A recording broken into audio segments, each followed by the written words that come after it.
To start the NFL season in 2024, the New Orleans Saints got up to a hot start to start the season. They blew out the Carolina Panthers in a 47-10 victory, which, a lot of people probably expected, but it's still a big win for the Saints regardless. They got their statement win of the season against the Dallas Cowboys, at least so we thought, when they beat them 44-19, which means the Saints had just scored 91 points in just 2 weeks, being one of the best starts for an offense to start the season. This was a dream start for the New Orleans Saints. They started 2-0. However, it would not take long for this dream for the Saints to turn into a complete nightmare very quickly. In week 3, they would take on the Philadelphia Eagles in a game that both of these teams needed. The Philadelphia Eagles had got up to a really rocky start, and the Saints just needed this victory to prove that they're really contenders in the NFC or in the NFL in general. And for the most part, it did not go the Saints' way, as they would lose this game 15-12. And their defense that looked good the first couple of weeks, well, it didn't look terrible score-wise, but if you look at the box score, yeah, it doesn't look great. Jalen Hurts threw for over 300 yards in this game. Saquon Barkley had over 17 carries for 147 yards and 2 touchdowns. And Dallas Goedert, a tight end, had 10 receptions for 170 yards in this game. Hey, an L's an L. Every team takes an L. No team is going perfect in God knows how long. So, not a big deal for the Saints, right?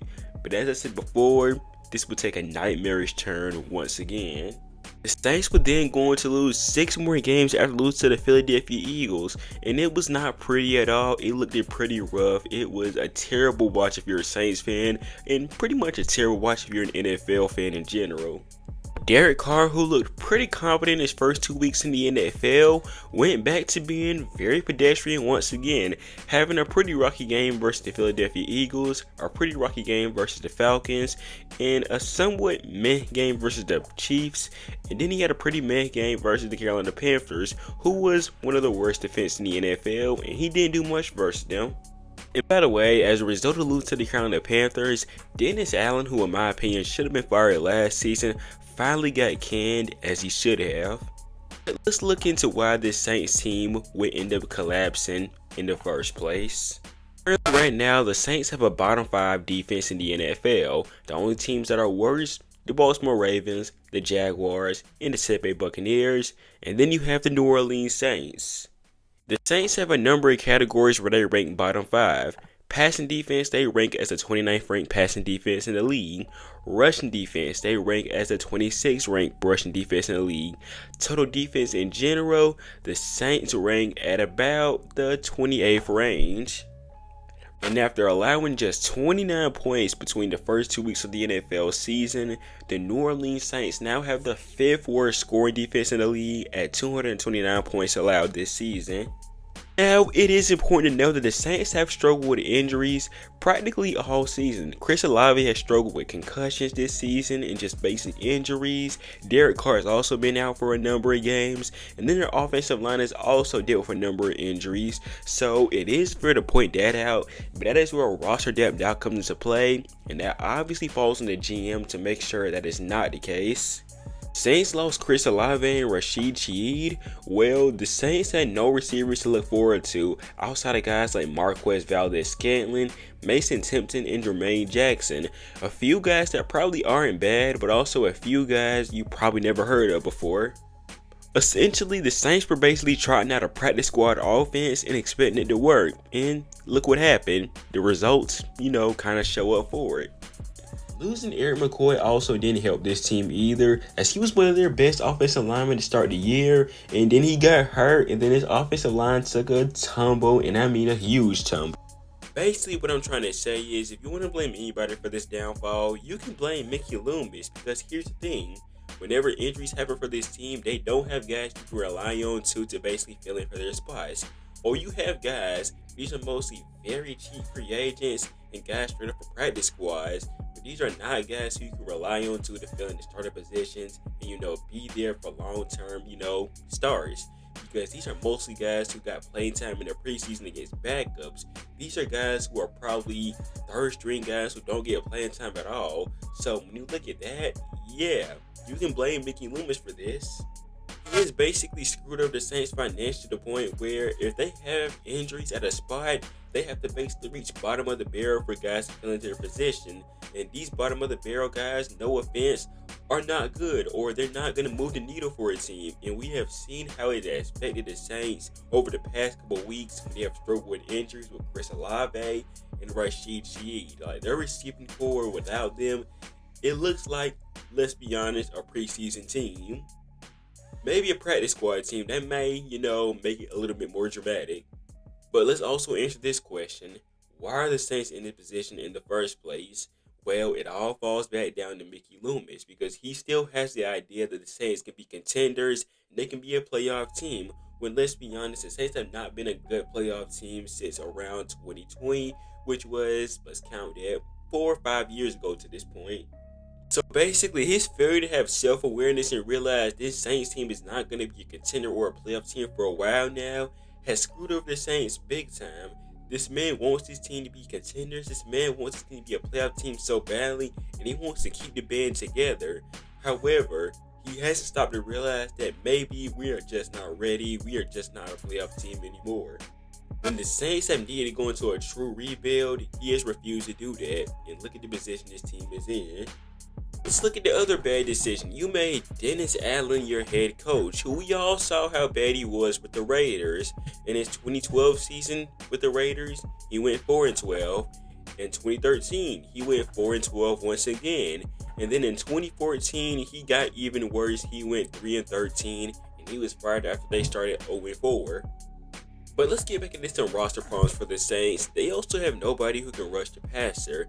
They have Chase Young, who is very inconsistent, and he is not an effective pass rusher anymore.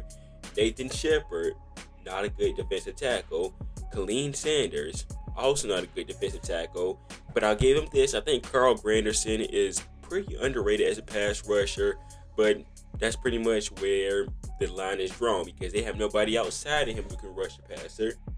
Where does having no pass rushers come from and nobody who can stop the run come from? That comes from having no money and not being able to draft, which has been Mickey Loomis' big problem for the New Orleans Saints. I mean, let's look at their drafting history over the past couple years to basically prove this notion. Let's look at their 2023 draft. We're not going to talk too much about our 2024 draft because that still has a chance to digest. But in 2023, they drafted Brian Reese with the 29th overall pick.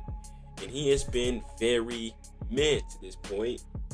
And everybody outside of Brees is pretty much a second string, third string type of guy, like Isaiah Foskey, Keandre Miller, Nick Salabardi, Jake Heener, Jordan Howden, and A.T. Perry. So, yeah, drafting is, like I said, a problem for the Saints, and it has always been one. We really should look at 2024. Let's do that. You have Talisa Fuga, who has been solid for a rookie for a tackle. Kool-Aid McKinstry, who has not gotten a lot of playing time to this point, I'm pretty sure. Then you have Spencer Rattler, Bud Means, Jalen Ford, Christian Boyd, and Josiah or Zreem. I think I've said that name wrong, but you get the point. Now, I do have some very bad news if you're a Saints fan. Mickey Loomis is unfortunately not going anywhere anytime soon, or probably not at all. Mickey Loomis is pretty much the executive in the bits in the state next to Dennis Lucha. What that means is this guy has a lot of power and a lot of say, sort of like Jerry Jones, except he's not the actual owner like Jerry Jones is. But the simple fact is he has a lot of say and he has a lot of power, which basically means unless they get into a huge falling out or unless this guy decides to quit himself, he's not getting fired. He's going to be here for a while. And if you're the Saints, that's going to be a huge problem for this team moving forward, and it's going to be a huge problem for a while. So despite the fact that he is a problem for this team, he ain't going nowhere. In conclusion, the Saints, they're a bad team, and they're a badly ran team, and that's not going to change anytime soon, because here's the thing, going into 2025, the Saints are projected to have negative cap space once again, just like they did last year and the year before that. In the year before that as well. So things do not get better for the New Orleans Saints, and it's going to continue to be a downward spiral for the Saints, and it's going to be a pretty rough one. And they're so bad to the point where they can't really restructure the guys to get better, because that's going to push more cap space into the next year.